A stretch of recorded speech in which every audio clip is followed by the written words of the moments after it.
Assalamualaikum warahmatullahi wabarakatuh. Selamat pagi anak saleh dan salehahnya Miss harap kita semua masih dalam keadaan sehat walafiat hari ini ya nak. Dan anak-anak Miss semua kelas 5 Zubair bin Awam masih tetap semangat belajar walau dari rumah. Kembali lagi bersama Miss Fitri di video pembelajaran kita hari ini. Seperti biasa, sebelum kita mulai belajar, marilah kita berdoa. Berdoa dimulai. Bismillahirrahmanirrahim. Rabbi zadani ilma warzuqni fahma wa amalan mutaqabbalan. Amin ya robbal alamin.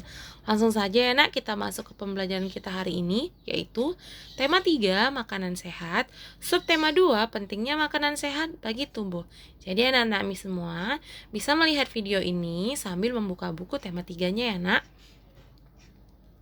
Nah, coba anak-anak mis perhatikan baik-baik apa perbedaan dari kedua gambar yang anak-anak mis lihat. Sudah mendapatkan perbedaannya? Baiklah, mari kita bahas. Nah, perbedaannya adalah yang satu gambarnya bergerak dan yang satu lagi gambarnya tidak bergerak. Itu adalah contoh iklan. Pada dasarnya tujuan utama iklan adalah agar masyarakat mau membeli produk tersebut. Agar masyarakat tertarik untuk membeli produk tersebut, maka iklan dibuat semenarik mungkin dan seefektif mungkin. Iklan memiliki peranan yang sangat penting dalam memasarkan produk agar dapat dikenal oleh masyarakat. Berikut adalah macam-macam iklan. Yang pertama ada iklan media elektronik, contohnya seperti yang di atas, menggunakan animasi gerak, bersuara, dan tampilannya yang menarik. Yang kedua adalah media cetak, iklan media cetak, contohnya seperti yang di atas ini, yaitu menggunakan warna-warna dan kata-kata yang menarik. Jadi perbedaannya adalah kalau media elektronik ini berbentuk seperti animasi gerak, bersuara, dan tampilannya menarik, sedangkan media cetak hanya berupa gambar saja ya nak. Selanjutnya kita membahas tentang faktor penyebab diare secara umum. Nah, diare terjadi ketika makanan dan cairan yang dimakan berlalu terlalu cepat dan atau terlalu besar jumlahnya pada saluran pencernaan atau usus. Secara normal, usus besar akan menyerap cairan dari makanan yang kamu makan dan meninggalkan kotoran atau tinja yang setengah padat. Akan tetapi ketika cairan dari makanan yang kamu makan tidak diserap, maka hasilnya adalah kotoran atau feses yang cair ataupun encer. Jadi itulah nak, kenapa kamu dianjurkan untuk mengunyah makanan kamu secara perlahan dan menelannya secara perlahan. Makan dengan perlahan, tidak boleh terburu-buru, sehingga makanan masih dapat diserap atau dicerna oleh tubuh kamu. Selanjutnya, secara umum penyebab diare antara lain adalah sebagai berikut. Mari kita bahas sama-sama ya nak. Yang pertama, infeksi virus.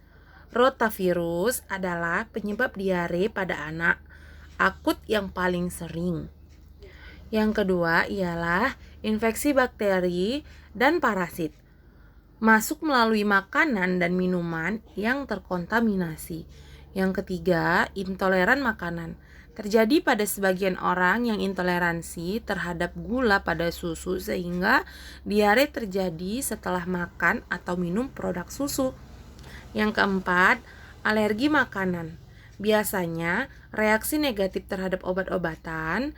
Banyak obat yang dapat menyebabkan diare. Yang kelima, penyakit usus. Biasanya menimbulkan diare kronis dengan banyak penyebab. Yang keenam, gangguan usus, fungsional atau stres. Langsung saja ke slide selanjutnya ya.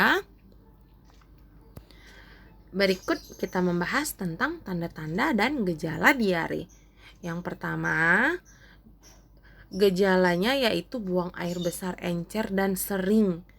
Yang kedua, gejalanya ialah kram perut.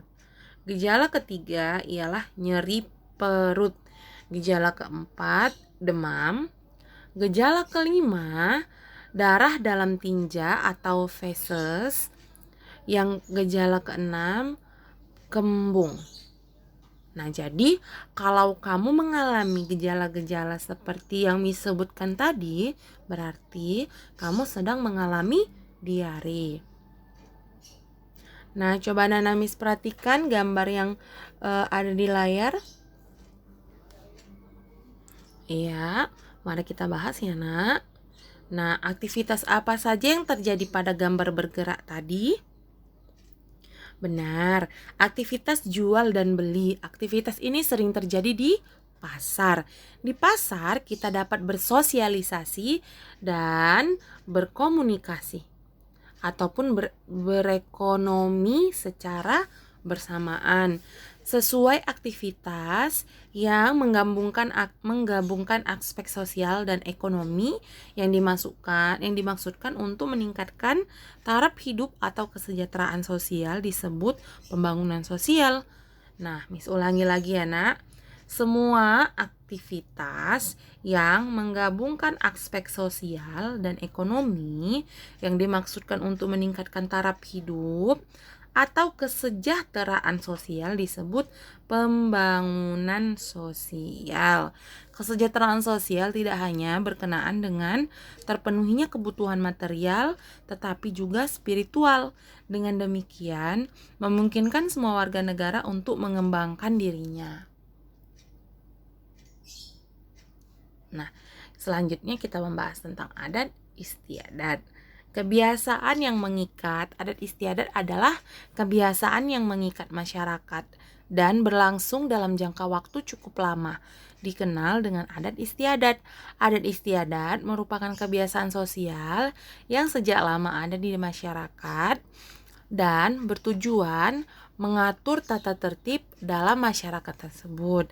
Adat istiadat setiap kelompok masyarakat bisa sama ataupun berbeda satu dengan yang lain. Contoh adat istiadat dari Subang, Jawa Barat. Di sini ada sisingaan. Tradisi mengarak anak sehari sebelum hitanan dengan menggunakan tandu berbentuk singa. Namanya adalah sisingaan. Inilah contohnya ya, Nak. Nah, pertunjukan sisingaan merupakan sebuah pertunjukan yang membutuhkan kerjasama, kekompakan, kerja keras, ketertiban, dan ketekunan. Semua orang dari segala lapisan masyarakat yang beraneka ragam dapat ikut dalam iring-iringan tersebut. Iring-iringan dilakukan sambil mengitari kampung hingga akhirnya iringan kembali ke tempat semula. Tanpa adanya kerukunan, tentunya kerjasama yang baik tidak akan dapat terwujud. Begitu pula dengan tradisi ini. Nah, karena adanya kerukunan dan kekompakan, maka tradisi ini dapat dilaksanakan.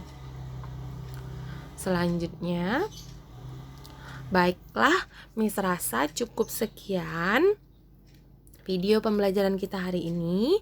Kalau ada yang anak-anak Miss kurang paham, bisa tanyakan langsung kepada Miss. Dan jangan lupa kerjakan LKS-nya dan dikumpul tempat waktu ya, Nak. Karena kalau kamu tidak mengerjakan LKS-nya akan bertumpuk dan akan membuat kamu malas mengerjakannya. Baiklah, Miss akhiri dengan Assalamualaikum warahmatullahi wabarakatuh.